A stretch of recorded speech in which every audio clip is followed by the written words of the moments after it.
Bienvenue à ce moment d'échange et de partage. Pour que les connaissances soient partagées,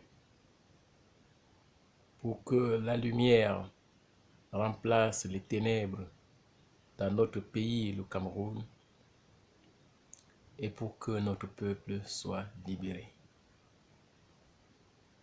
Que notre force soit en nous. Pendant que le peuple camerounais en ce moment est en train de s'organiser sur le terrain pour mener plus qu'une résistance, mais une véritable révolution pour que tout change au Cameroun. Nous pouvons voir aujourd'hui ces forces venant principalement de sa diaspora sous diverses formes, la brigade anti-Sardinat, des résistants de tous bords,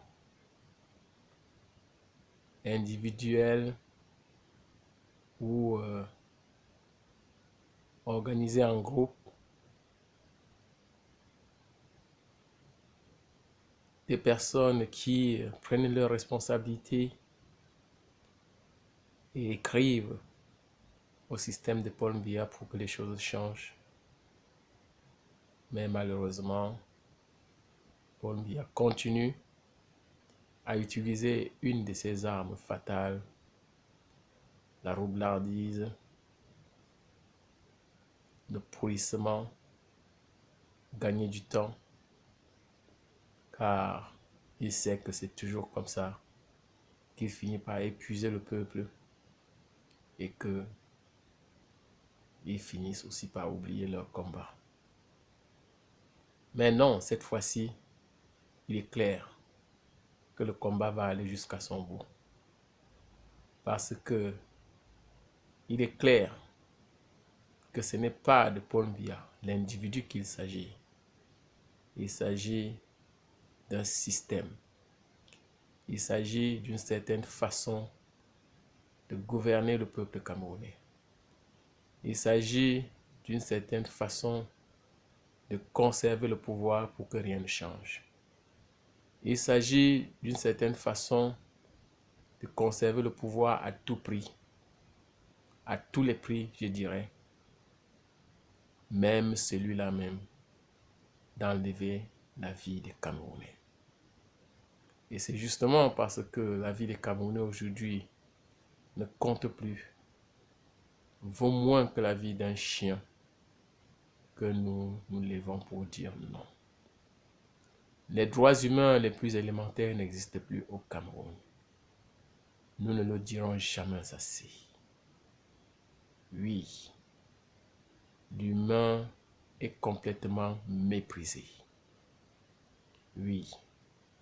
Et même si les Camerounais, dans leur majorité, continuent à faire semblant, continuent à faire comme si de rien n'était, à montrer qu'on peut encore vivre, c'est justement parce que sur cette terre-là, comme partout sur cette planète Terre, la vie est encore possible. Mais dans le fond, ceux-là même qui tiennent ce pays, et si je pourrais dire, celui-là, leur chef Paul Biya, n'a plus rien d'humain dans sa façon de traiter le peuple camerounais. Et pendant que les Camerounais sont en train de mener cette résistance, ceux sur le terrain, en particulier au nord-ouest et au sud-ouest, qui payent par leur vie, puisque Paul Biya décide d'aller jusqu'au génocide pour les faire taire. Malheureusement, Paul Biya est allé très loin et ne s'en sort pas. Aujourd'hui, les morts dans le nord-ouest se comptent par milliers. Et nous ne comptons même pas ceux-là qui meurent dans les brousses de maladies, peut-être même de morsures de serpents, ou tout simplement traqué dans la nature. En tout cas, j'ai pas envie de faire des grandes images. Pour ceux qui connaissent un peu ces régions, peuvent imaginer le reste. Pendant que la résistance est donc sur le terrain en train de se battre, particulièrement ici dans la diaspora comme nous, j'ai envie de me pencher sur une autre forme de résistance sur le terrain. Oui. Je voudrais prendre le président Paul Biya et le mettre de côté et me pencher sur son administration. C'est-à-dire, à commencer par ses ministres, le premier ministre, les chefs des services de renseignement, les magistrats, même certains gens des églises, les évêques et autres, les prêtres, les chefs traditionnels et tout ce monde qui ont de l'influence dans la société civile camerounaise. Aujourd'hui, pour que le système Paul Biya fonctionne, il a bien besoin de ses bras, de ces personnes qualifiées, de ces personnes qui pour beaucoup ont fait de belles études et qui ne sont pas arrivés là-bas par hasard et qui sont arrivés là-bas parce qu'ils avaient vraiment envie de servir leur pays. Qu'est-ce qu'ils deviennent aujourd'hui? Ces personnes-là qui forment justement le système Biya. Parce que quand nous parlons du Cameroun, on nous dit c'est comme ça. Ils font ce qu'ils veulent. Ils font ce qu'ils veulent. Je vais me contenter juste des ministres. Parce que si je vais parler des hauts fonctionnaires, des présidents des chaînes de télévision, des médias, des personnalités influentes et tout, ça va aller un peu dans tous les sens. Concentrons-nous sur les ministres de Paul Biya. Paul Biya, qui gouverne le Cameroun depuis bientôt 40 ans, vous imaginez, en a eu beaucoup. Puisque en ces 40 ans, Paul Biya a dû faire beaucoup de remaniements de son gouvernement. Je ne sais même pas combien de premiers ministres sont passés, mais je peux vite faire comme ça en voir au moins 4. Peut-être 5, 6, je ne sais pas. Les ministres, ils peuvent se compter par dizaines, voire même dépasser une bonne centaine. Quand on est en position de servir Paul Biya comme ministre, c'est-à-dire au sommet de l'État, nous pouvons les mettre dans 3 catégories aujourd'hui. Il y a ceux qui ont déjà servi et qui ne sont plus là actuellement. Il y a ceux qui sont en train de servir et il y a ceux qui aspirent à servir. Aujourd'hui, je me rends compte que tous les ministres de Paul Biya sont en train de mener une forme de résistance. Que ces ministres soient des femmes ou des hommes, ce sont plutôt des pères et des mères de famille, des personnes respectées. Ils viennent de toutes les régions du Cameroun, nous le savons. Mais comment se fait-il qu'au jour d'aujourd'hui, la plupart qui ont servi Paul Biya ne sont pas en train de bénéficier d'une retraite tranquille, puisque Paul Biya a gouverné le Cameroun depuis bientôt 40 ans, vous le savez.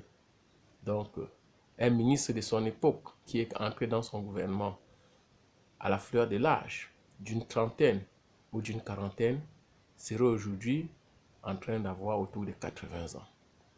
C'est tout à fait normal que beaucoup soient plutôt en train de se reposer s'ils sont encore en vie. Oui, il y en a un bon paquet qui sont morts. Il y en a quelques-uns qui sont en retraite. Mais comment expliquez-vous que la majorité qui sont encore vivants sont plutôt en prison? Oui. Et je pense que si on se penche sur le cas du Cameroun et fait des statistiques, on va se rendre compte que le régime de Paul Biya, c'est le premier régime au monde où la majorité des ministres ayant servi de président sont en prison. Je vais revenir en détail sur le cas de ceux-là qui sont en prison tout à l'heure. Mais avant, je vais citer les autres groupes.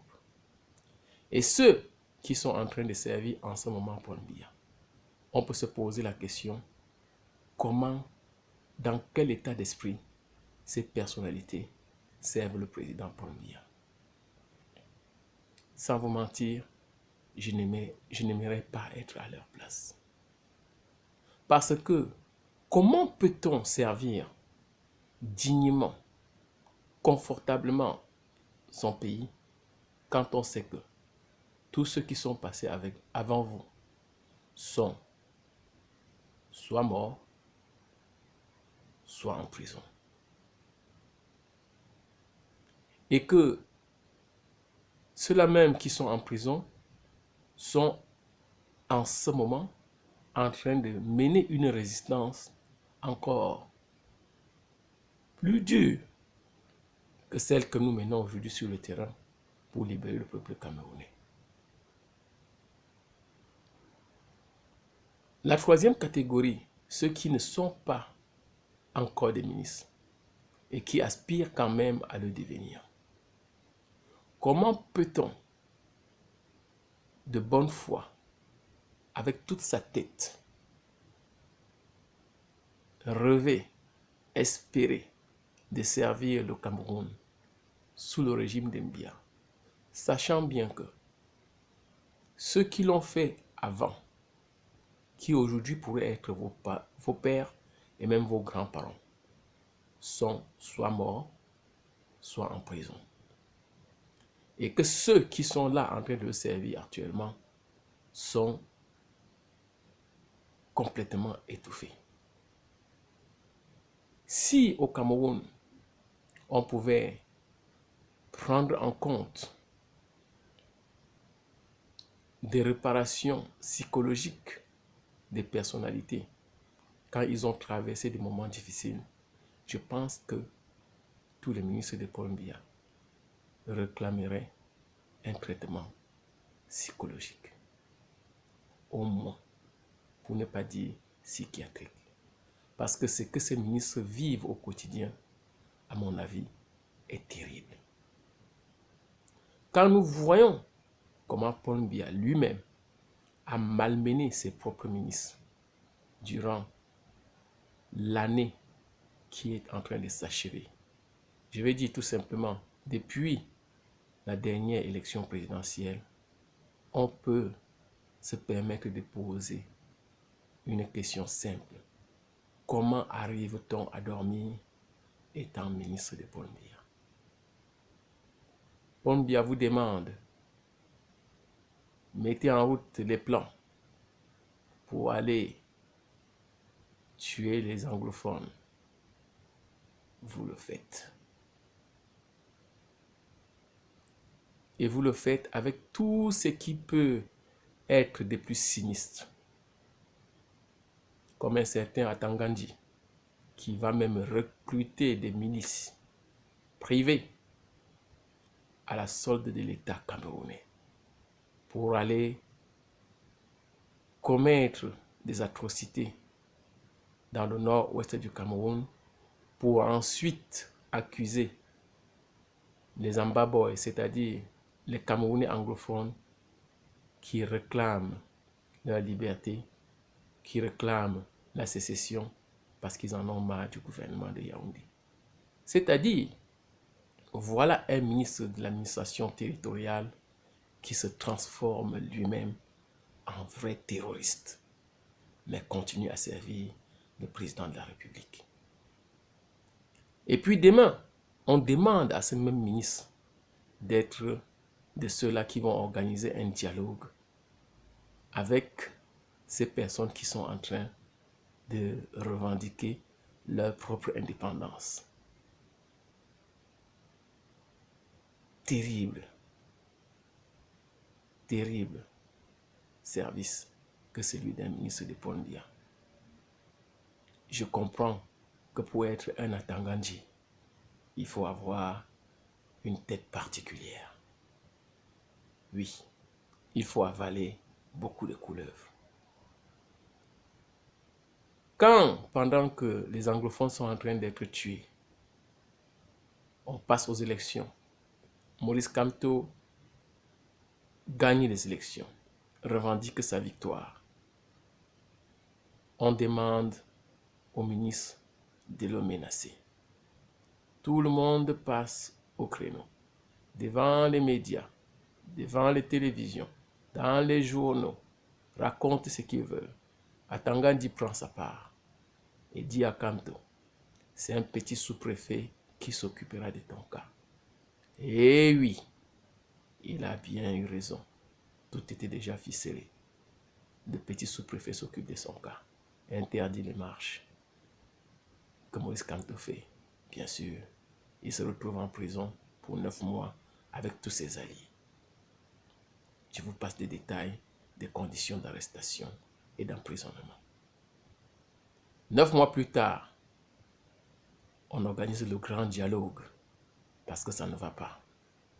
Mais ce grand dialogue, Maurice Kamto, le principal opposant, ne serait-ce que par rapport à leurs propres résultats des élections, ne doit pas participer.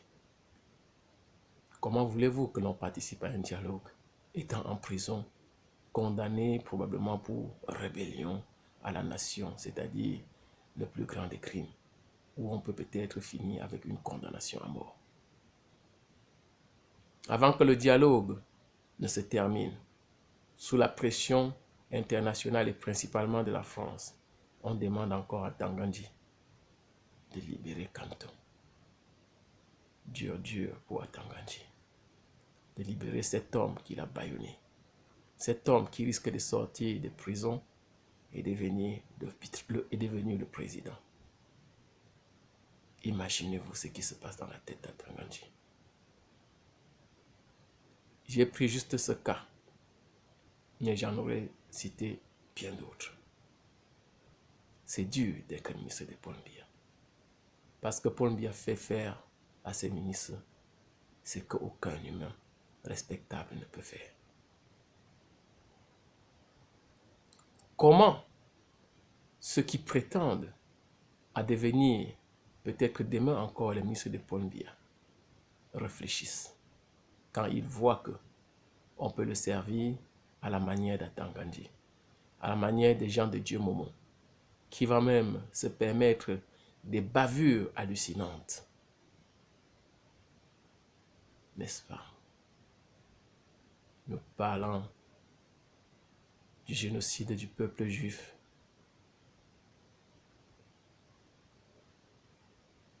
En des termes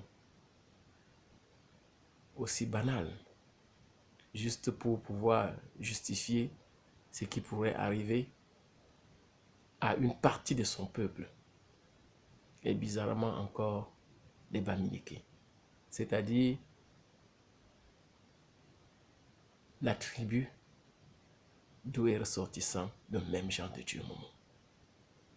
C'est-à-dire que pour être ministre de Paul Biya, vous pouvez aller jusqu'à vous régner vous-même. Oui. Et le faire très fort pour que Paul Biya comprenne que voilà, vous avez compris comment faire le boulot. Vous pouvez garder votre poste. Force est de constater que tous les dégâts qui ont été faits par ces ministres pendant toute cette année écoulée, ils sont tranquilles. Ils sont là. Quelles que soient les bavures. Et au contraire, on dirait même que plus vous en commettez, plus vous montez dans les rachis. Plus vous en commettez, plus Paul Biya vous donne des forces. En fait, dans le régime de Paul Biya, être ministre de l'administration territoriale, de la justice, du pétrole, je ne sais pas moi quoi, de l'éducation nationale ou de ceci, ça ne veut absolument rien dire. Vous êtes fort, vous êtes puissant, vous avez votre place par rapport à la terreur que vous exercez sur votre peuple. Par rapport à l'ignominie de vos actions sur le peuple camerounais. C'est comme ça que vous avez les mérites de Paul Biya. Je reviens donc sur ceux-là qui sont en prison actuellement. Et je vous assure, parmi eux, il y a de très grandes personnalités qui auraient pu être des très bons chefs d'État. Et certains y sont même d'ailleurs, parce qu'à un moment, ils ont montré qu'ils en avaient la carrure. Et rien que pour cela, ils sont en prison. On voit bien que la justice, le pays de droit, pour toutes ces grandes personnalités, n'existe pas. Certains avocats ont essayé de les défendre, mais enfin, la communauté internationale s'est tait. Beaucoup sont même morts déjà dans cette prison de Paul Biya. Et ça ne choque plus personne. Même nous, les combattants qui sont dehors et qui nous battons pour qu'il y ait la liberté au Cameroun, je vous assure, on n'a pas le temps de cela. Nous avons plutôt un grand souci par rapport aux sans-voix, par rapport aux petits peuples qui ne peuvent absolument rien. Parce que quand on nous dit, oui, ceux qui sont au pouvoir, c'est eux qui en bénéficient, c'est eux qui font ceci, ce n'est pas toujours vrai. Quand on voit la condition de ces ministres, y compris ceux-là même qu'on accuse d'avoir volé, et probablement qu'ils l'ont fait, beaucoup d'argent à l'État camerounais. Des millions, des centaines de millions, des milliards, des dizaines de milliards. On parle même des milliards, des milliards. Mais dans quelles conditions? En prison encore, d'autres sont encore plus en prison que d'autres. On apprend que certains en prison fêtent même leurs anniversaires avec des champagnes. On apprend qu'en prison, on fait venir des évêques ou des grands prêtres pour faire des messes d'action, de grâce, je ne sais pas quoi. On apprend que certains en prison sortent de temps en temps et vont en ville et reviennent quand bon leur semble.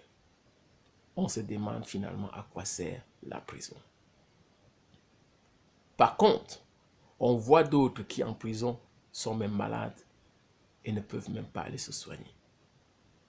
D'autres sont malades, écrivent à la présidente de la République, puisque finalement on comprend que tout ne se règle qu'à la présidence. Même les anciens grands serviteurs de Paul Biya le savent très bien. Vous pouvez faire toutes les doléances que vous voulez à la justice camerounaise, ça ne sert absolument à rien. Parce que les juges, les magistrats sont à la solde de Paul Biya. Un seul homme. Eh oui, quel exploit. On a réussi à créer au Cameroun un président, roi et Dieu en même temps. Paul Biya est président. Il a la souveraineté sur le peuple.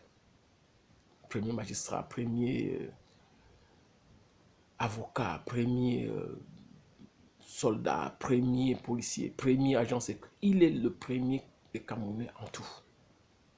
Il est en même temps roi. Parce qu'il ne perd jamais les élections. Il y va uniquement pour gagner. Et il est Dieu. Quand on prie pour Paul Biya. Quand ça ne va pas, on lui demande la grâce. Oui. Et tous ces ministres le savent. Ceux qui l'ont déjà servi, ceux qui le servent, et peut-être probablement ceux qui ont envie de le servir. Je me demande ce qui peut motiver un être humain, un Camerounais, de vouloir servir Paul Biya. Je me demande ce qui peut retenir un ministre de Paul Biya en ce moment de continuer à rester dans ce système. Est-ce par ineptie? Est-ce parce que le peuple camerounais ne dit rien? Ou bien est-ce parce que vous-même, vous avez déjà fait un trait? Vous avez dit, ma vie, bon voilà, ça ne sert plus à rien. Autant rester ministre, sachant bien que même étant ministre, votre vie ne compte pour rien. Vous n'avez pas vu vos prédécesseurs qui sont actuellement en prison. Parce que c'est justement par rapport à ceux qui sont en prison que je fais cette sortie. Ils n'ont pas de la justice. Ils n'ont pas droit à la justice. Aucune justice. Aujourd'hui, certains même sont malades. Vraiment malades. D'autres, oui, peut-être simulent un tout petit peu. Mais pour la plupart, ils ne simulent rien du tout. Quand on a atteint les 70 ans et plus, on a besoin encore de beaucoup plus de soins. Et ils savent eux-mêmes qu'il n'y a pas une médecine au Cameroun digne de ce nom capable de les soigner. Et c'est pour ça que tous ceux qui ne sont pas en prison ou qui ont réussi à prendre une retraite sans passer par la case de prison, de temps en temps, Paul Biya, comme le bon Dieu magnanimement, leur donne la possibilité d'aller se soigner ou d'aller faire un check-up médical en Europe, en Occident, comme lui. Paul Biya, pour un simple massage, prend l'avion et va en Suisse ou en France. Oui, ce n'est pas donné à qui que ce soit. Et puis les ministres, ils attendent. Les hautes personnalités, ils attendent. Ils demandent la grâce du président pour aller se faire soigner aussi, un tout petit peu. Et quand le président l'accorde, oh là, alléluia, il doit le chanter, il doit le prier, il doit écrire dans les journaux pour que tous les Camerounais l'entendent. La magnanimité du président roi Dieu Paul Biya qui vient de m'envoyer en Europe pour me soigner. Pauvre ministre du Cameroun. Actuellement, beaucoup sont en train de demander l'évacuation sanitaire à la présidence de la République. Vous savez combien de temps ça prend pour que votre lettre soit tout simplement lue et prise en compte? Ça peut durer des années. Oui. Et pendant ce temps, si vous n'avez pas de chance, vous êtes mort. Et puis quand on décide de se pencher un peu sur votre cas, pour pouvoir faire comprendre à l'opinion que oui, les prisonniers sont aussi soignés humainement. On prend votre lettre, on l'examine et parfois on donne même un accord favorable. On signe même que c'est bon, vous pouvez aller vous soigner en Europe. Mais par contre, on dit pour pouvoir exécuter, c'est-à-dire pour pouvoir mettre en exécution la demande qui a déjà été accordée et signée, il faut encore d'autres procédures. Et parfois, à ce niveau-là, tout bloque. On est en droit de se poser la question, quelles sont encore ces procédures? Et parfois, on se rend compte que c'est lui-là même qui doit prendre la dernière décision d'autoriser votre sortie pour aller, demande juste sa part. Qu'est-ce qu'il va mettre dans ses poches? Et si vous n'avez pas sa part, ben, vous restez en prison. Votre lettre est annulée. Et si vous voulez recommencer la procédure, ben, vous allez recommencer de nouveau. C'est-à-dire passer encore de bureau en bureau jusqu'à ce que ça arrive au secrétariat général, enfin qu'on le signe, et puis voilà. Peut-être en ce moment-là, si vous aviez mis un peu de côté de l'argent que vous aviez certainement probablement volé pendant que vous étiez ministre, pour pouvoir faire 2 tours de demande, eh bien, vous êtes complètement ruiné. Voilà pourquoi quand on arrête même souvent certains ministres des premiers et qu'on les envoie en prison, on dit qu'ils ont volé des millions, des milliards, des centaines de millions, je ne sais pas moi quoi. Les chiffres sont souvent ahurissants. On ne leur demande pas de payer. Parce qu'ils vont payer. Ils vont payer. Oui, ils vont payer. D'une façon ou d'une autre. À ceux qui sont là. Voilà comment le système y tourne. Sauf que ceux qui sont là eux-mêmes savent que leur destinée, c'est soit dans le cercueil, soit ils vont trouver un stratagème pour fuir, aller en étranger, soit ils vont finir eux-mêmes en prison comme les autres. Et force est de constater que c'est toujours comme ça. Oui, je pense que à leur niveau, c'est aussi une tragédie. On pourrait écrire un livre dessus. La tragédie des ministres de Paul Biya. Cela aussi mène, je vous assure, une grande résistance. Parce que quand on a été au sommet de l'État, bénéficiant de toutes les faveurs de la République,